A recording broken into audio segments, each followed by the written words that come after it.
पता है uniform civil code आने के बाद ये है क्या?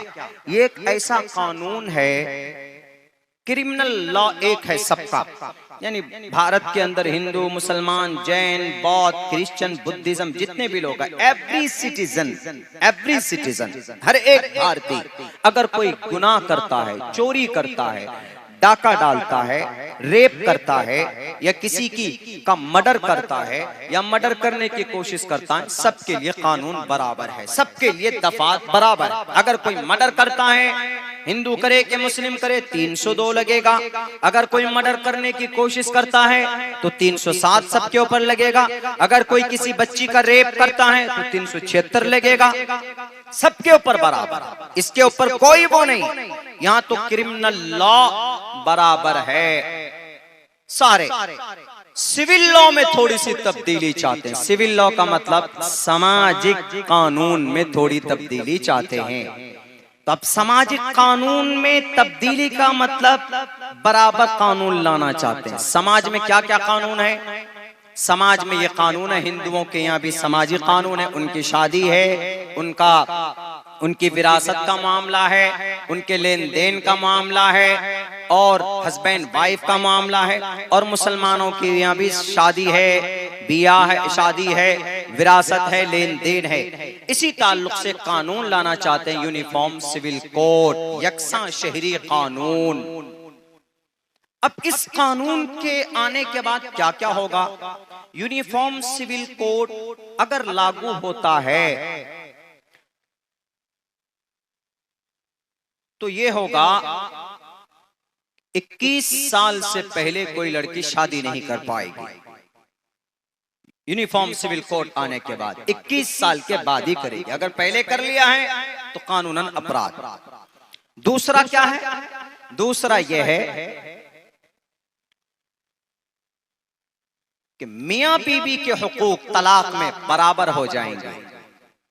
हस्बैंड वाइफ सबको अधिकार होगा तलाक का, बराबर का अधिकार होगा। शौहर है वो तलाक दे सकता बीवी को, तो फिर अब इस कानून के आने के बाद बीवी भी तलाक दे सकती है, ले सकती है, दे सकती है, दोनों को बराबर। तीसरा काम क्या होगा? तीसरा कानून यह आएगा कि अगर कोई आदमी दूसरी शादी करना चाहता है, एक बीवी है लेकिन किसी वजह से दूसरी शादी करना चाहता है, तो यूनिफॉर्म सिविल कोड आने के बाद वो दूसरी शादी नहीं कर पाएगा, जिसको बहुविवाह बोलते हैं।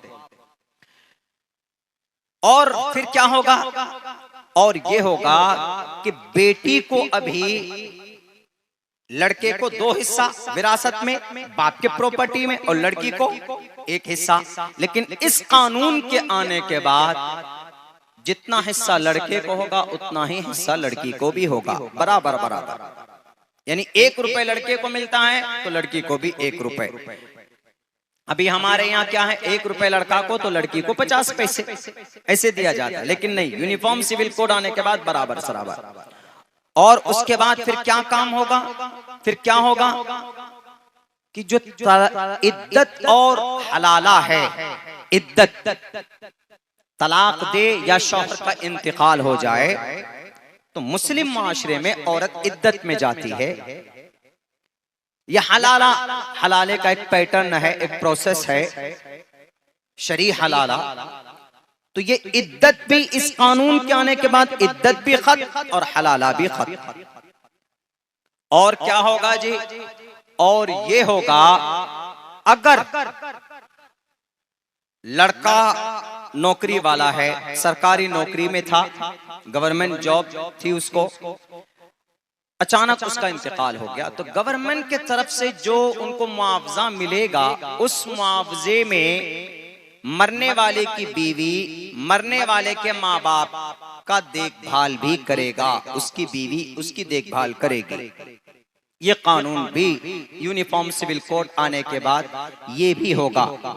और यूनिफॉर्म सिविल कोड आने के बाद मुस्लिम औरत किसी बच्चे को चाहे कि भाई उसके पास बच्चा नहीं, औलाद नहीं, तो वो अडॉप्ट करना चाहती, किसी बच्चे को गोद लेना चाहती है, ले पालक मुतबन्ना जिसको बोलते हैं हम लोग शरीयत में, तो अभी प्रोसेस थोड़ा हार्ड है अभी, लेकिन इस कानून के आने के बाद बहुत आसानी से मुस्लिम लड़की, मुस्लिम औरत किसी भी बच्चे को अपने गोद ले सकती है। और क्या होगा यूनिफॉर्म सिविल कोड आने के बाद? यूनिफॉर्म सिविल कोड आने के बाद एक मामला बड़ा गंभीर ये होगा, ये तो सबके ऊपर तलवार की तरह लटकेगी। अगर किसी की बीवी का इंतकाल हो जाता, चाहे हिंदू हो कि मुस्लिम हो, मैं हूं, मेरी बीवी का इंतकाल हो गया, मेरी बीवी के माँ बाप अगर जिंदा है, उनके वालिदैन अगर हयात से है, मेरी बीवी का,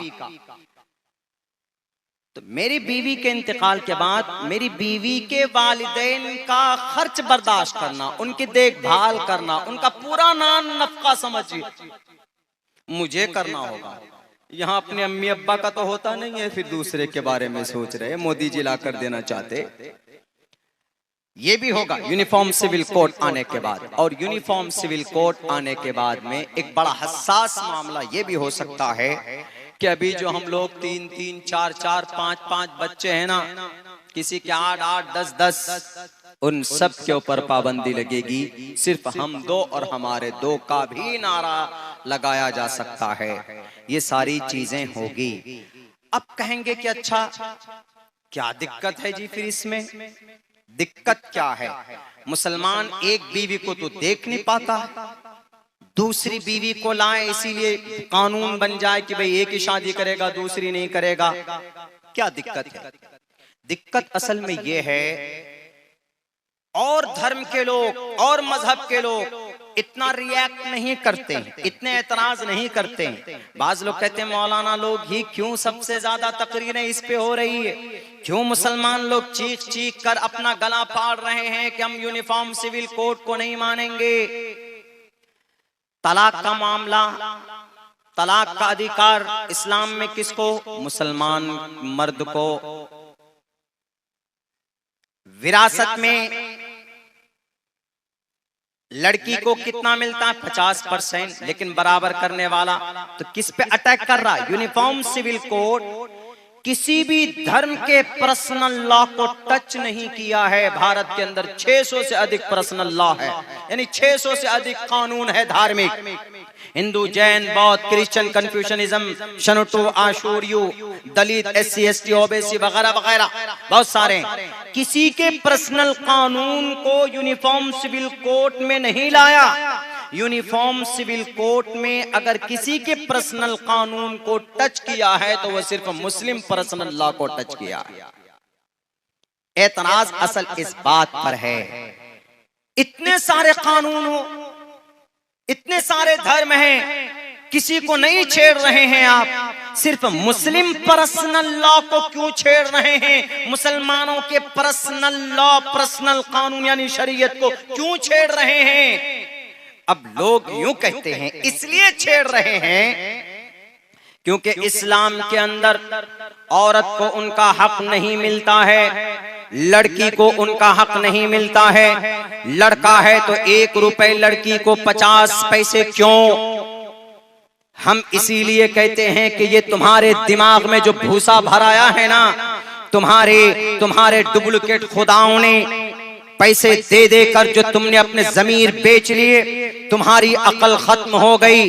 तुम शायद भूल गए हो कि इस्लाम ने औरत को जो मकाम, जो सम्मान दिया, दुनिया के अंदर ऐसी कोई माँ पैदा नहीं हुई जिसने ऐसा कोई बच्चा जना हो जिसके जरिए से औरत को मकाम, वो इज्जत दी गई। अगर ऐसी कोई जात अक़दस है तो मोहम्मद रसूलुल्लाह सल्लल्लाहु अलैहि वसल्लम की जात अक़दस है, जिनकी जिंदगी के अंदर, जिनकी ज़माने जाहिलियत में आप अलैहिस्सलातु वस्सलाम के वक्त में, अब से तकरीबन 1490 साल पहले की तारीख उठाकर देख लो।